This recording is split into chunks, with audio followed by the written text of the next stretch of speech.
My sister dropped her two toddlers at my apartment for urgent errands and vanished. When I discovered she had actually flown to Paris for a luxury vacation, she laughed and told me to step up. She didn't realize I was recording the call, or that I had already called her estranged husband. This is where the story truly begins, and you won't want to miss what happens.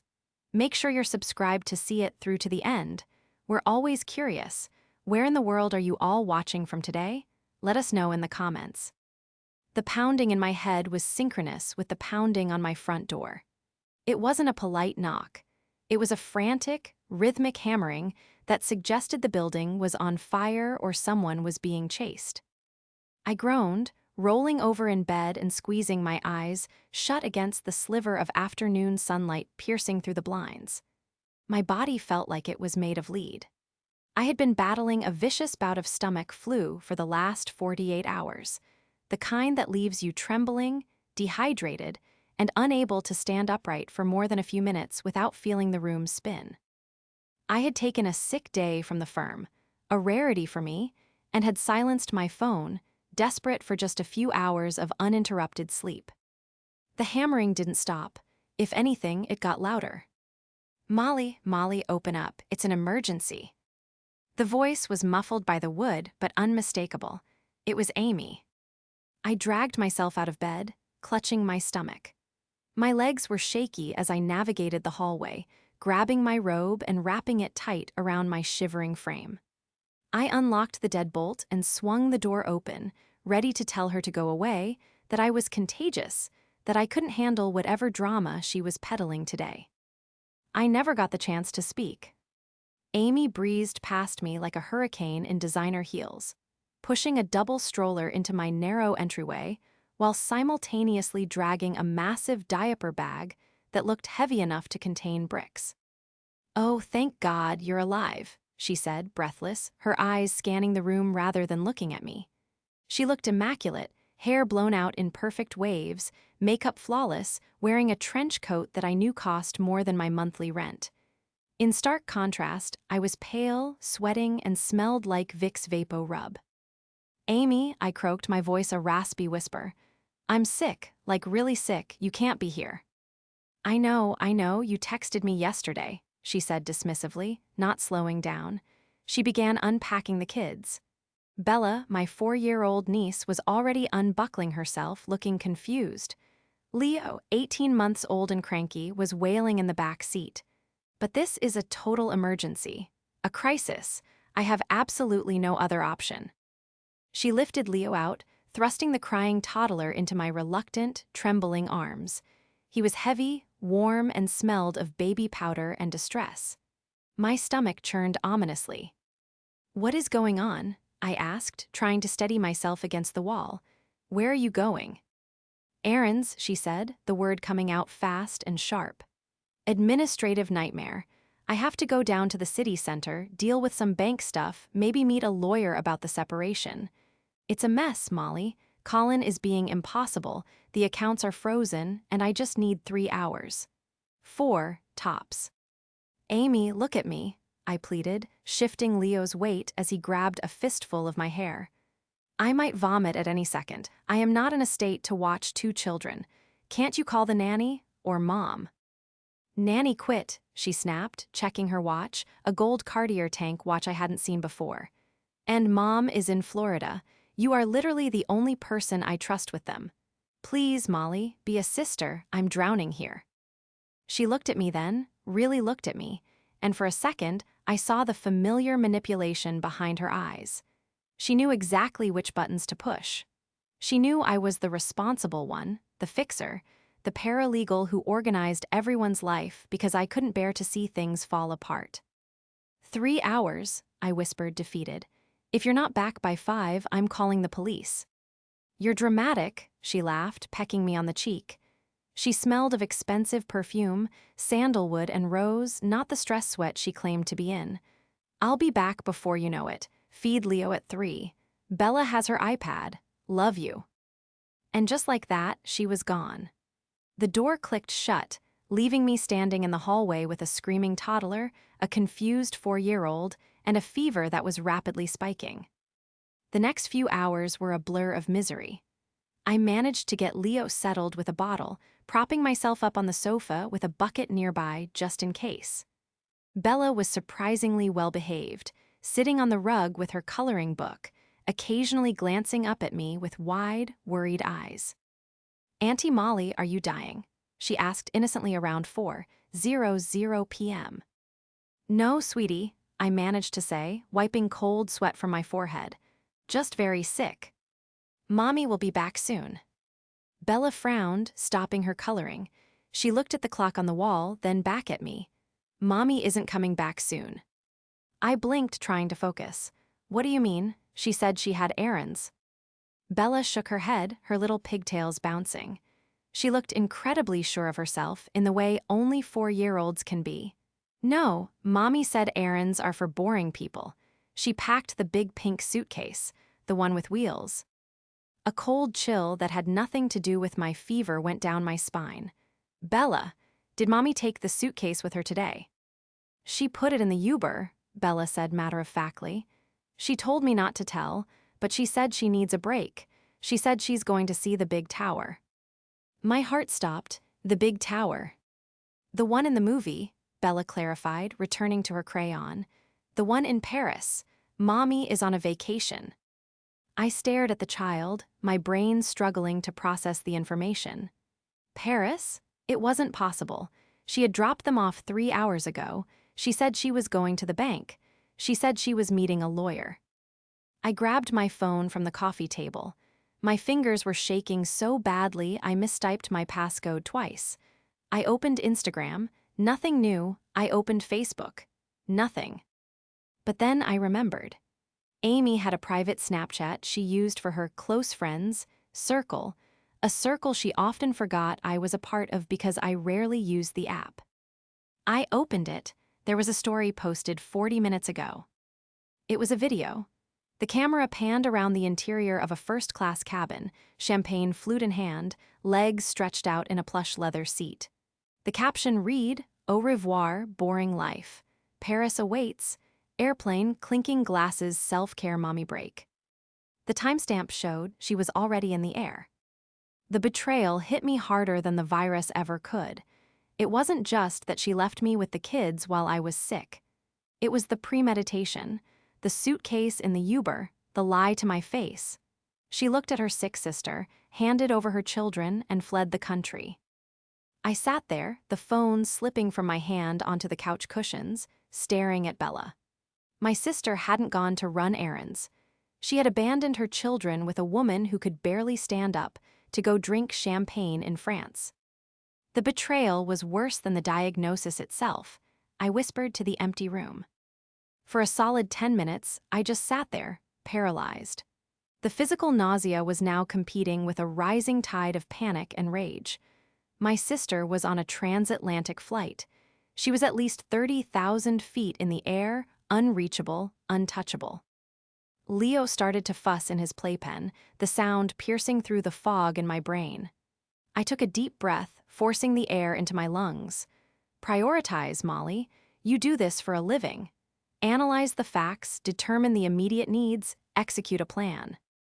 First, the kids. They were safe for now. I wasn't infectious with anything respiratory, just a brutal stomach bug, so as long as I washed my hands and didn't prepare food directly, they would be okay. But I couldn't care for them for a week. I couldn't care for them for 24 hours.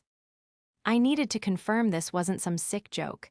Maybe the Snapchat was old, a throwback. I dialed Amy's number. It went straight to voicemail.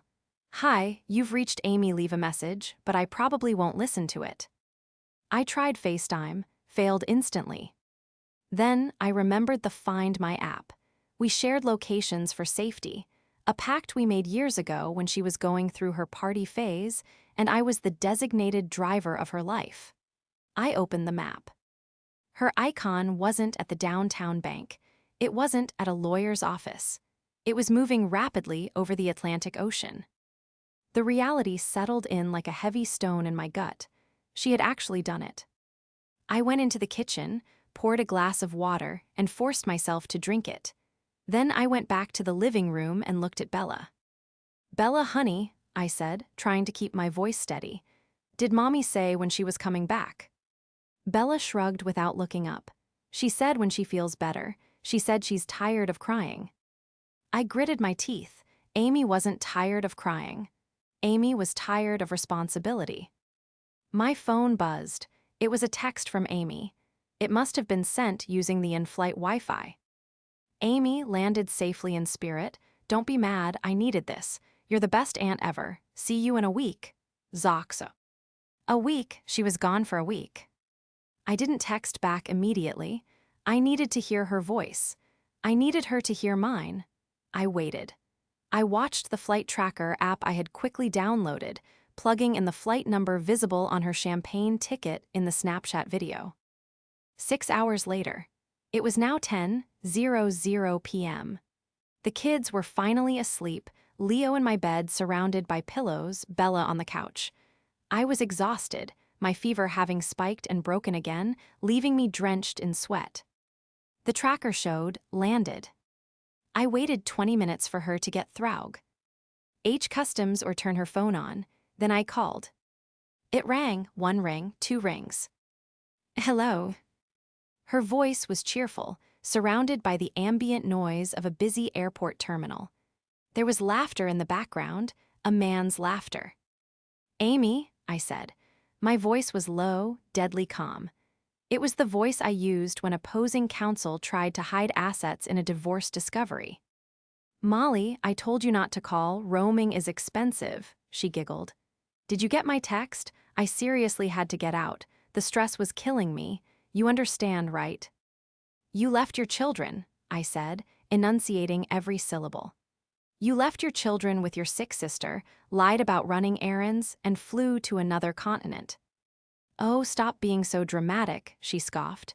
You're not that sick. You sounded fine this morning. Besides, Bella loves you. It's a little vacation for them too, a sleepover. I am throwing up every hour, Amy. I can barely walk. Well, order a pizza. Put on a movie. It's not rocket science, Molly. Millions of women raise kids every day. You can handle 2 of them for a few days. A few days? You said a week. Maybe a week, maybe 10 days. I don't know yet, I have an open ticket. The casualness of it snapped something inside me. Who are you with? Friends, she said quickly, too quickly. Just a girls' trip. I heard a man laughing, Amy. That's just someone near me. Look, I have to go, my Uber is here. Thanks for stepping up, just be a good aunt, okay? Do it for the family. Amy, listen to me very carefully, I said, gripping the phone so hard my knuckles turned white. You need to get on the next flight back, tonight. Or what? She challenged, her tone shifting from bubbly to icy. You'll call Mom, she's on a cruise, you'll call the cops, don't be ridiculous, you'd never embarrass the family like that. You're the good one, remember? You fix things, so fix this. I am not fixing this, Amy. I am telling you to return to your children. No, she said flatly, I deserve this. I've been a slave to those kids for 4 years. I'm taking my life back. If you can't handle it, that's your problem. Figure it out. Click. She hung up on me. I stared at the phone, the silence of the apartment pressing in on me. She thought she had me cornered. She thought I was the same pushover sister who did her homework in high school, who lied to our parents about her curfew, who bylaid her out of credit card debt 3 times. She thought I was just Molly the paralegal, the boring, safe safety net. But she had forgotten one crucial thing. I wasn't just a paralegal. I was a senior paralegal specializing in high-conflict family law. I spent 60 hours a week watching arrogant, selfish people lose everything because they thought the rules didn't apply to them. I knew exactly what abandonment looked like in the eyes of a family court judge. I knew exactly how to document evidence. And I knew exactly who held the leverage when one parent flees the jurisdiction without the other parent's consent. She told me to figure it out, so I was going to. I looked at my phone again. I opened my contacts and scrolled past Mom. I scrolled past Dad. I stopped at a name I hadn't called in 6 months, not since Amy told me he was dangerous and abusive and forced me to block him on social media. Colin. Amy thought she was on a vacation. She didn't realize she had just initiated a custody battle she was destined to lose. To understand why Amy felt comfortable dumping her children on me and fleeing the country, you have to understand the dynamic we've had since birth. Amy was the sun, and the rest of us were just planets orbiting her, hoping for a little warmth but mostly getting burned. She was the beauty queen, the cheerleader, the one who could charm a state trooper out of a speeding ticket with a bat of her eyelashes. I was the smart one, the reliable one. When Amy wrecked her car at 16, I was the one who drove her to school for 3 months. When she flunked out of her first semester of college, I helped her write her appeal letter. When she got pregnant with Bella and wasn't sure she was ready, I was the one who held her hand, bought the prenatal vitamins, and set up the nursery. I loved her, I truly did, but I had enabled her. For years, Amy had painted a picture of her marriage to Colin as a prison. She told me he was controlling, that he restricted her spending, that he didn't want her to have a social life. When they separated 6 months ago, she painted herself as the victim of a narcissist. She claimed he didn't want to see the kids, that he was too busy with his construction business to care. "He's a monster, Molly," she had told me, tears streaming down her perfect face. "I have to protect Bella and Leo from him." So I believed her. I helped her move into her new condo. I babysat whenever she needed mental health days. I ignored the red flags, like the fact that Colin sent checks every week or the boxes of gifts for the kids that arrived on the porch, which Amy promptly threw in the trash or returned for store credit. But tonight, looking at Bella sleeping on my couch, the illusion cracked. A mother who lives for her children doesn't fly to Paris on a whim. A mother terrified of her ex-husband doesn't leave the country and leave her kids unprotected. I needed to know who she was really with. Amy wasn't smart enough to pull this off alone. She was impulsive, yes, but she wasn't a planner. Paris required logistics. I went back to my laptop. I wasn't just going to sit here. I logged into a secondary Instagram account I used for work. We called it a burner account at the firm, used for checking up on opposing parties who blocked our clients. I searched for Amy's profile. It was private, but I searched for her tags. It didn't take long. Amy had a friend, a woman named Jessica she had met at a Pilates retreat 3 months ago. Jessica was an influencer coach. Her profile was a shrine to narcissism. Photos of her on yachts, in Dubai, in Chelum, always with captions about manifesting abundance and cutting toxic ties. And there, in Jessica's latest reel posted 2 hours ago, was Amy. They were in the back of a luxury van, but they weren't alone. Sitting next to Amy, with his hand resting possessively on her knee, was a man. He was older, maybe 50, with silver hair and a suit that looked Italian. I paused the video and zoomed in. He looked familiar, not in a family friend way, but in a "I've seen this face in a deposition" way. I took a screenshot and ran a reverse image search. Jean-Luc Dubois, a venture capitalist based in Lyon, or so he claimed. A quick search of his name in our legal database, one of the perks of my job, brought up 3 lawsuits in New York for fraud and breach of contract. He was a grifter, a high-end con artist who targeted wealthy divorcees or women looking for a lifestyle upgrade. This was who was influencing her. Jessica, the coach, was likely the recruiter, and Jean-Luc was the prize. They were selling Amy a fantasy, a life of travel, luxury, and freedom from the drudgery of motherhood. They were feeding her the line that she deserved more, that her children were anchors dragging her down, that she needed to shed her old life to ascend to this new level of abundance. Amy wasn't just on vacation. She was being groomed. She was being pulled into a world where moral responsibility was a weakness. She looked different in the video. Her smile was tight, unnatural. She was trying so hard to fit in, laughing too loudly at something Jean-Luc whispered. She looked desperate. The video cut to Jessica speaking to the camera. "We are live from Paris, baby, teaching these queens how to level up. If your reality doesn't serve you, change it. If your obligations are heavy, drop them. You are the main character." Drop them, I repeated, looking at the sleeping forms of my niece and nephew. She hadn't just left them. She had discarded them like out-of-season accessories because a con artist and a fake guru told her they didn't match her new aesthetic. My sadness evaporated. It was replaced by a cold, hard resolve. Amy wanted to be the main character? Fine, every main character needs a villain. She had cast me as the doormat, the sidekick who cleans up the mess. But she forgot that in my world, the world of contracts, custody orders, and family court, the person with the documentation is the one who writes the ending. I wasn't going to be the good aunt. I was going to be the best paralegal she had ever met. I picked up my phone and dialed the number I had sworn never to call. It rang 3 times. "Hello," a deep, tired voice answered. It sounded wary. "Molly." "Colin," I said, my voice trembling slightly but gathering strength. "I know it's late, and I know I'm the last person you want to hear from, but I need you to listen to me, and I need you not to hang up." "What is it?" he asked, the wariness turning to alarm. "Is it the kids? Are they okay?" "They are safe, they are with me," I said, "but Amy isn't." "What do you mean? Where is she?" "She's in Paris, Colin. She left them with me and flew to Paris with a man named Jean-Luc Dubois, and I don't think she's coming back anytime soon." There was a heavy silence on the other end of the line. Then, a sound I didn't expect. A sharp intake of breath, followed by a voice cracking with emotion. She told me if I tried to see them, she'd file a restraining order," Colin whispered. "I haven't seen Bella in 4 months. I don't even know what Leo looks like now." My heart broke.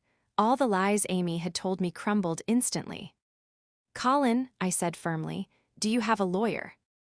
"I fired him. He said it was hopeless because Amy had full custody." "Get a pen," I said. "I'm going to give you the name of the fiercest shark in my firm, and then you're going to come over here, because we have a lot of work to do before the sun comes up." The knock at the door this time was hesitant, almost apologetic. I dragged myself off the couch, my joints aching with a fresh wave of fever, and checked the peephole. It was Colin. He looked nothing like the monster Amy had described for the last 2 years. He looked like a man who had been eroded by wind and rain. His shoulders were slumped, his work boots were covered in drywall dust, and his eyes were red-rimmed, set deep in a face pale with anxiety. I unlocked the deadbolt and opened the door. "Molly," he breathed, his voice cracking. He didn't step inside immediately. He stood on the mat as if waiting for permission, as if he'd been conditioned to believe he wasn't welcome in my space. "Come in, Colin," I said softly, stepping aside. He walked in, bringing the scent of rain and sawdust with him. His eyes immediately darted around the apartment, frantic and searching. "Where are they?" he whispered. "SHH," I motioned to the living room. "Bella is on the couch. Leo is in the pack-and-play in the bedroom. They're out cold." He walked over to the couch on tiptoes, his movements so careful for such a large man. He knelt beside Bella, who was sprawled out with her mouth slightly open, clutching a stuffed rabbit I recognized, one he had bought her for her 3rd birthday, which Amy had claimed was lost. He hovered his hand over her hair, trembling, afraid to touch her lest she disappear like a mirage. A single tear tracked through the dust on his cheek. "I haven't seen her without a screen between us since Christmas," he choked out. "Amy said. She said Bella was scared of me. She said Bella cried every time my name was mentioned." "She lied," I said, the anger burning hot in my chest, cutting through the nausea. "Bella asked about you today. She found a picture of you on my fridge and kissed it." Colin let out a sound that was half sob, half laugh, burying his face in his hands. It was a raw, guttural sound of relief and grief. Seeing him like this, broken, loving, and utterly desperate, solidified everything. I had been an accessory to his alienation. I had believed the pretty sister with the perfect tears over the quiet man who just wanted to be a dad. "I'm so sorry, Colin," I said, my voice steadying into professional resolve. "I am so sorry I didn't see it sooner, but we don't have time for guilt tonight. We have work to do." He wiped his face with his sleeve and looked up at me, his expression hardening. What do we do? If she finds out I'm here, she'll call the police. She has full temporary custody. She had full temporary custody, I corrected, walking over to my kitchen table where my laptop was already glowing. Custody orders are based on the premise that the custodial parent is actually present and providing care. Abandonment is a game changer, Colin, and fleeing the jurisdiction with a known con artist, that's not just a game changer, that's a nuclear option. I pulled out a chair for him. Sit. I need to ask you some hard questions, and I need you to be brutally honest. Then, we are going to draft an affidavit that will make a family court judge's head spin. For the next 4 hours, we didn't sleep. I brewed a pot of coffee for him and sipped Gatorade for myself, fighting the waves of dizziness as I typed. We started with the clever trap, the diaper bag. Bring it here, I instructed. Colin hoisted the heavy bag onto the table. We inventoried it like a crime scene. 3 diapers, I noted, typing it into the evidence log. For 2 children for a designated 3-day period, no formula, no change of clothes for Leo, 2 pouches of fruit puree. She didn't pack for them, Colin said, his voice low and angry. She packed for appearances. It looks like a mom bag, but there's nothing in it. Exactly, I said. It proves she had no intention of you or me caring for them properly. She dumped them. It shows a reckless disregard for their basic welfare. Then we moved to the financials. I had Colin log into their joint bank account, the one he was still depositing into, but wasn't allowed to access according to Amy's rules. Oh my God, he whispered, staring at the screen. What? The savings, he said, pointing a shaking finger at the balance. It was $40,000. We were saving for a down payment on a house for the kids before everything happened. It's gone. I leaned in. The balance was $412. There was a withdrawal from 2 days ago, a wire transfer. Recipient, Global Ventures LLC Lyon. Jean-Luc, I said, the name tasting like poison. She didn't just buy a ticket, Colin, she gave him your life savings. Why? Colin asked, looking pale. Why would she do that?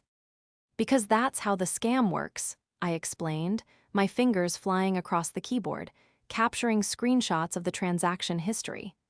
They convince you that you're investing in your new future, that you have to buy NTO the abundance to receive it. She thinks she's investing in a business deal that will make her rich and independent. She's actually funding his next con. By 4:00 a.m., we had a 30-page affidavit. We had the flight records. We had the social media screenshots of her drinking champagne while her children were essentially abandoned. We had the text messages where she refused to return. And we had the financial records showing the theft of marital assets. I'm sending this to Richard Henderson, I said, hitting attach on the email. Richard was the senior partner at my firm. He was a terrifying man in court, a shark who smelled blood in the water from miles away. He owes me a favor for working through Christmas last year. He'll meet us at the courthouse at 8:30 a.m. for an emergency ex parte hearing. Colin looked at me, exhausted but looking lighter than he had in years. You're really doing this? You're going against your own sister. I looked over at the sleeping children. I'm not going against my sister, Colin. I'm protecting my family, and right now, that's them. And you. The morning was a blur of adrenaline and nausea. I managed to shower and put on my court armor, a sharp navy blazer and tailored trousers, though I looked pale enough to be a ghost. We left the kids with my neighbor, Mrs. Higgins, a retired nurse who I trusted implicitly and who had been fed a sanitized version of events. Amy had a medical emergency. The courthouse was cold and echoed with the sounds of unhappy people, but Richard Henderson was a force of nature. He took one look at our binder of evidence, raised an eyebrow, and said, "This is surgical, Molly. Let's go get these kids back." The hearing took 20 minutes.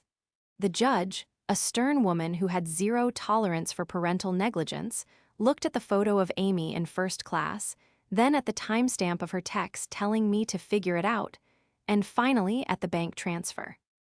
Temporary sole physical and legal custody granted to the father, she ruled, stamping the order with a satisfying thud. I'm also issuing a writ of ne-exit. If she returns to the country, she surrenders her passport immediately until this matter is resolved, and freezing the remaining assets. We walked out of the courtroom with the paper that changed everything. Colin held the court order like it was made of glass. "It's over," he whispered. "No," I said, checking my watch. It was 11:00 a.m. That meant it was 5:00 p.m. in Paris. "It's just beginning, now," we tell her. We went back to my apartment. I made tea. Colin sat on the couch, Bella in his lap. She hadn't let go of him since she woke up and found him there. The look of pure, unadulterated joy on her face when she saw her daddy in my kitchen had made me cry for 10 minutes straight. My phone rang. FaceTime, Amy. "Ready?" I asked Colin. He nodded, his jaw set. I answered. Amy's face filled the screen. She was outdoors, sitting at a cafe table with the Eiffel Tower distinctly visible in the background. She was wearing a beret, a literal beret, and oversized sunglasses. She looked like a caricature of a tourist. "Molly," she chirped, though her voice had a strained edge. "Why haven't you been answering my texts? I asked for a picture of Leo hours ago. Jessica wants to see my little angels for her vision board." "I've been busy, Amy," I said, keeping the phone angled so only I was visible. "How is Paris?" "Oh, it's magical," she sighed, taking a sip of wine. "The energy here, it's just so high vibration. Jean-Luc introduced me to some investors today. Big things are happening, Molly. You're going to eat your words about me being irresponsible." "Is that so?" I asked calmly. "And did you use the $40,000 from the joint savings account to buy into this vibration?" Amy froze, the wine glass paused halfway to her mouth. She lowered her sunglasses, her eyes narrowing. "How do you know about that?" "I know a lot of things, Amy. I know you wired the money to Global Ventures LLC. I know you're with Jean-Luc Dubois. And I know that Jean-Luc is currently under investigation for 3 counts of wire fraud in the Southern District of New York." "You're lying," she spat, the bubbly persona vanishing instantly. "You're just jealous. You've always been jealous of me. You're stuck in your sad little apartment with your sad little job, and I'm here building an empire. Jean-Luc is a visionary." "Jean-Luc is a con man, Amy," I said, my voice raising slightly. "And you are his mark, but that's not even the worst part."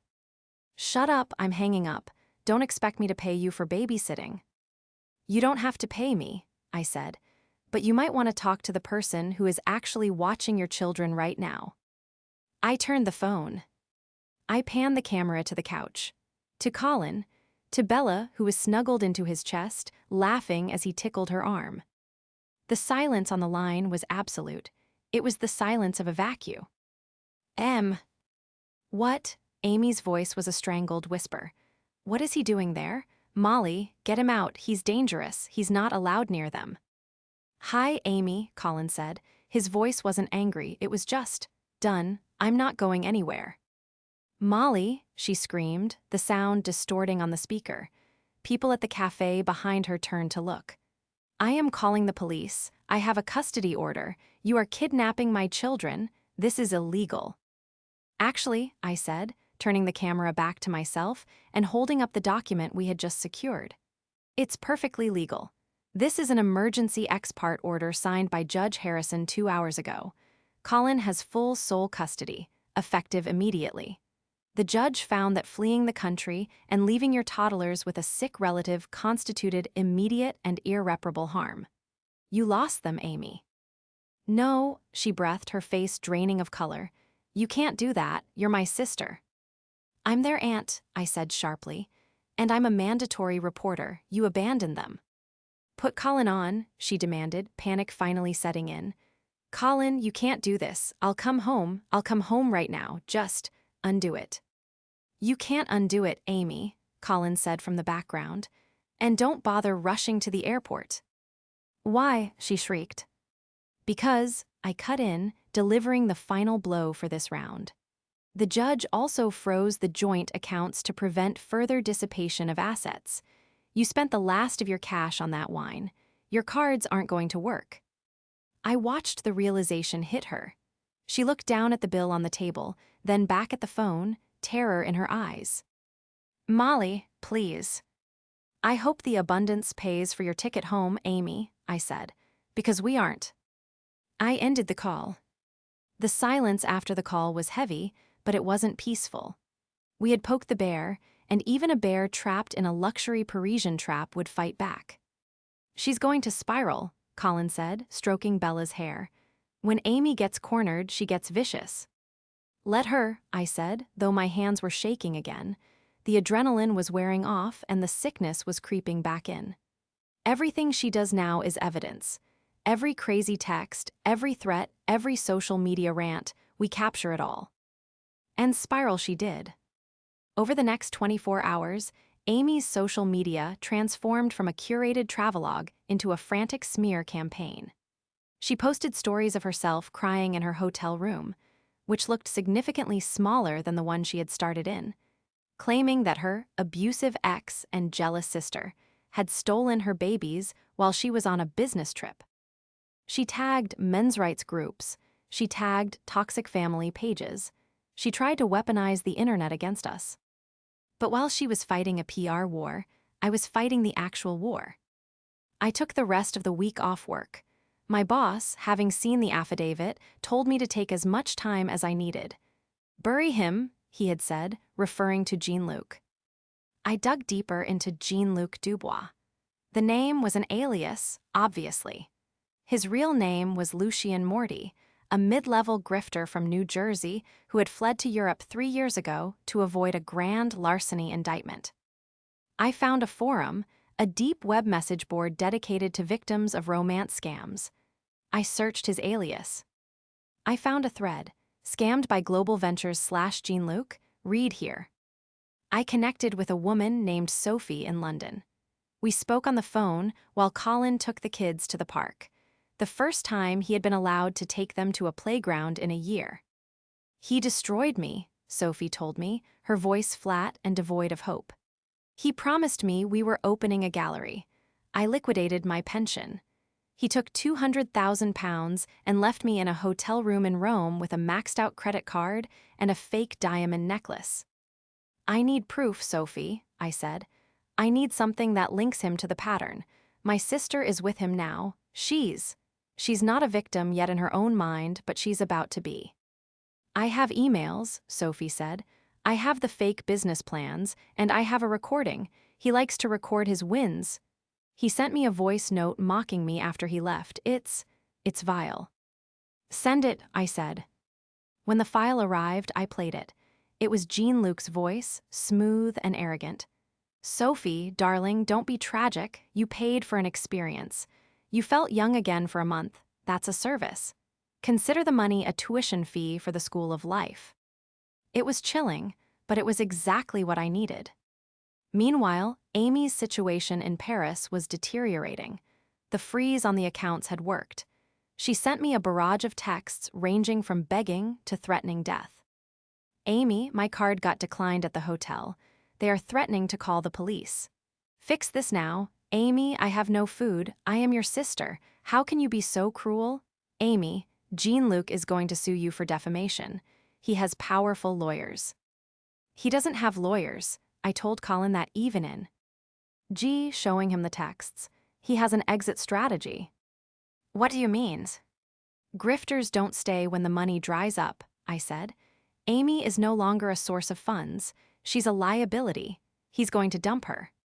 The second confrontation didn't happen on a scheduled call. It happened when Amy called me at 3:00 a.m. my time, screaming so loud I had to hold the phone away from my ear. He's gone, she wailed. He's gone, Molly.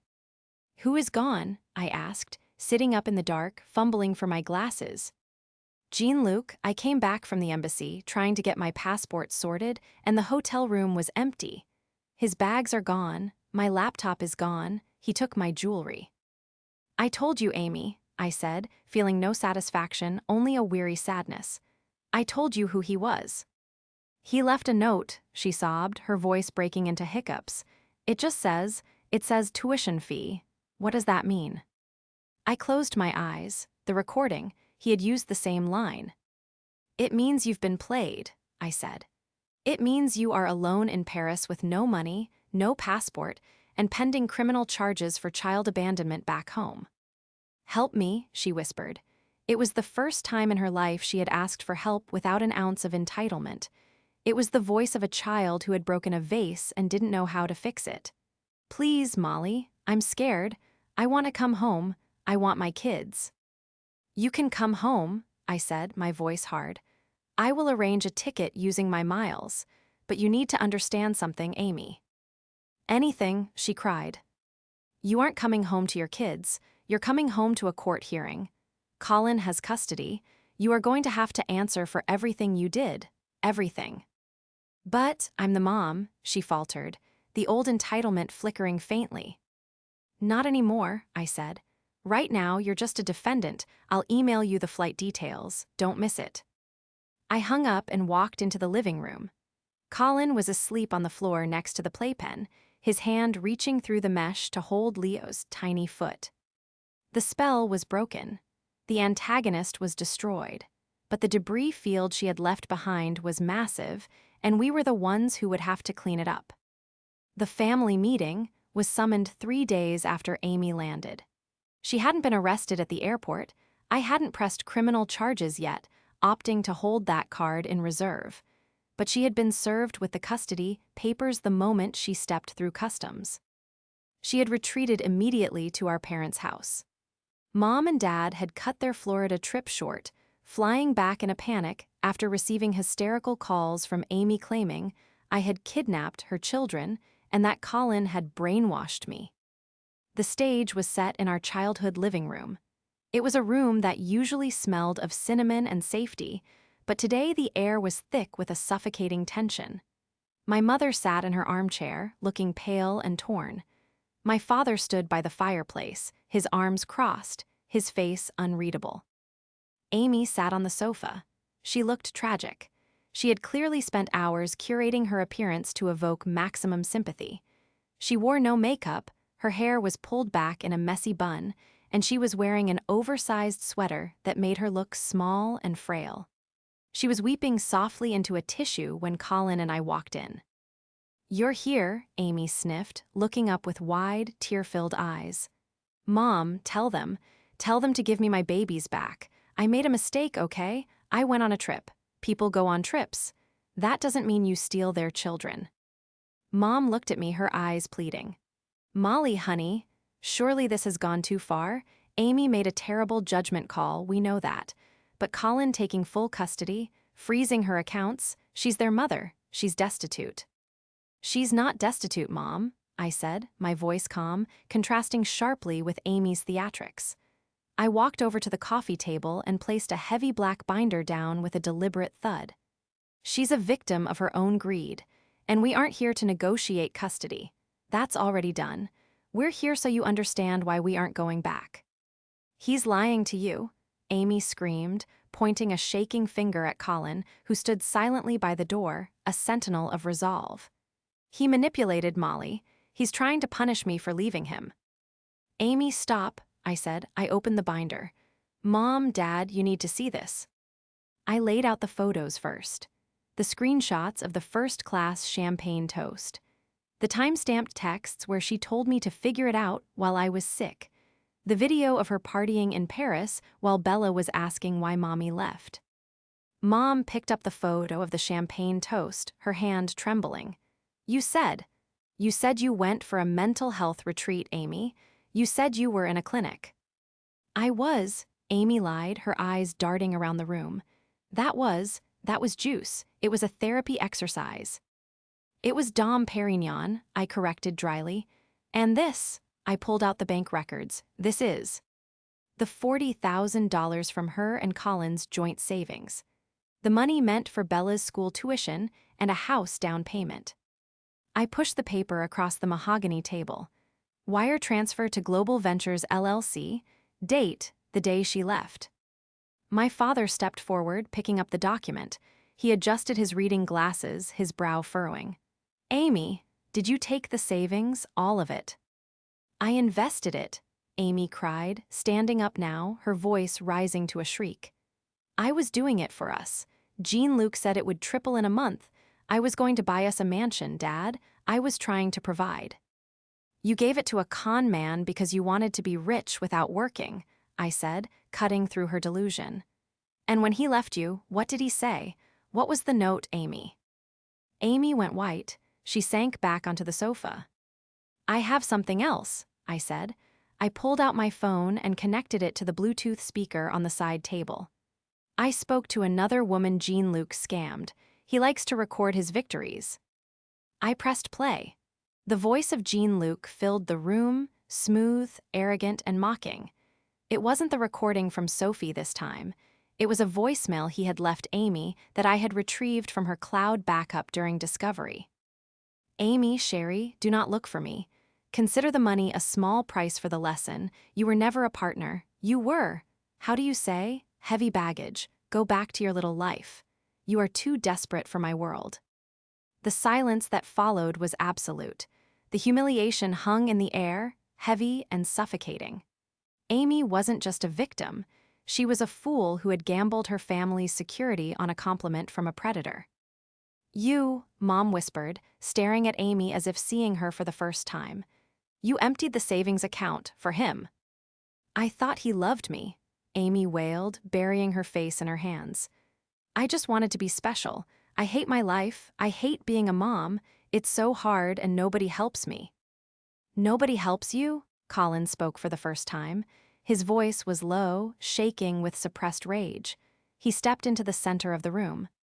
I sent you checks every week. Molly practically raised Bella for you. Your parents paid your rent twice last year. You don't hate being a mom, Amy. You hate not being the center of the universe. Amy looked up, her face twisted in a snarl. The mask of the victim fell away completely, revealing the narcissist beneath. Shut up. You're a loser, Colin. You're a boring, dusty contractor. I deserve better than you. I deserve better than wiping noses and changing diapers. She lunged. It happened so fast. She scrambled off the couch and grabbed the car keys from the table.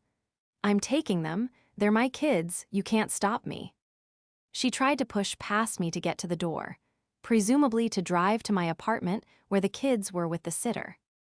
But I didn't move. I didn't flinch. I stood my ground, blocking her path. Sit down, Amy, I said, my voice steel. Move, Molly, she screamed, raising her hand to slap me. I caught her wrist in midair. I gripped it tight, not enough to hurt, but enough to show her that I wasn't the little sister she could bully anymore. I said, sit down, I repeated, my eyes locking onto hers. You aren't going anywhere. You have no car seat. You have no money. You have no home. And most importantly, you have no legal standing. I released her wrist, and she stumbled back, shock written all over her face. She looked at Mom and Dad for support, for the usual bailout. My father turned his back on her. He walked over to Colin and placed a hand on his shoulder. I'm sorry, son, Dad said, his voice thick with emotion. We didn't know, we didn't know. Mom remained seated, tears streaming down her face, but she didn't reach out to Amy. She just looked at the floor. You need help, Amy, serious help, but you aren't taking those children. Amy stood there, panting, looking from one family member to the next. The realization finally hit her. The manipulation hadn't worked. The tears hadn't worked. The tantrums hadn't worked. She was completely, utterly alone. She collapsed onto the floor, not in a theatrical swoon, but in a heap of genuine defeat. She sobbed ugly, raw sobs of a woman who had burned her own life to the ground and was finally feeling the heat of the ash. It's over, Amy, I said softly. The only way forward now is through the court, and this time you're going to play by the rules. The final custody hearing took place 3 months later. The autumn leaves were turning brown outside the courthouse windows, matching the somber finality of the proceedings. Amy had tried to fight initially. She had found a cheap lawyer who tried to argue that her trip was a temporary lapse in judgment caused by postpartum depression. But the evidence we had compiled, the financial theft, the tuition fee recording, the testimony from my parents about the confrontation, was insurmountable. I sat in the gallery behind Colin. He wore a new suit we had picked out together. He looked healthier, stronger. The haunted look in his eyes was gone, replaced by a quiet confidence. The judge, the same stern woman who had granted the emergency order, didn't mince words. "Ms. Miller," the judge addressed Amy, who sat slumped at the defense table. "In 20 years on the bench, I have rarely seen a case of such profound selfishness. You didn't just leave your children, you liquidated their future to fund a fantasy. You prioritized your ego over their survival." Amy didn't look up. She just nodded, defeated. "Final judgment," the gavel came down. "Sole legal and physical custody awarded to the father, Colin Miller. The mother is granted supervised visitation, 2 hours every Saturday, to occur at a court-approved center. Child support is set at state guidelines to be garnished directly from your wages." The judge paused, looking over her glasses. "And regarding the $40,000, judgment is entered in favor of Mr. Miller. You will repay every cent, Ms. Miller, even if it takes you the rest of your life." Walking out of the courthouse, the air felt crisp and clean. It felt like the end of a long, feverish illness. Colin stopped on the steps and turned to me. "Thank you," he said. "I don't know how to say it other than that. You saved us. You gave me my life back." "You saved yourself, Colin," I smiled, adjusting my bag. "I just handled the paperwork." We went to the park afterwards to pick up the kids from my parents, who were watching them. Bella was on the swings, her laughter ringing out clear and bright. Leo was toddling through the leaves, chasing a squirrel. When Bella saw Colin, she didn't just run, she flew. "Daddy."